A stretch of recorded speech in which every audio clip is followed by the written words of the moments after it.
નમસ્કાર મિત્રો, તો ભાદરવી પૂનમના દિવસોમાં દર્શનમાં ફેરફાર કરવામાં આવે છે.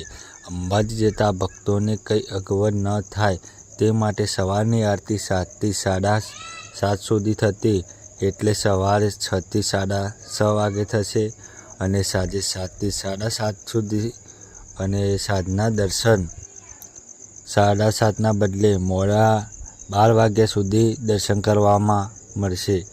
કેમ કે મંદિર ખુલ્લા રાખવાનો નિર્ણય ટ્રસ્ટ દ્વારા કરવામાં આવ્યો છે.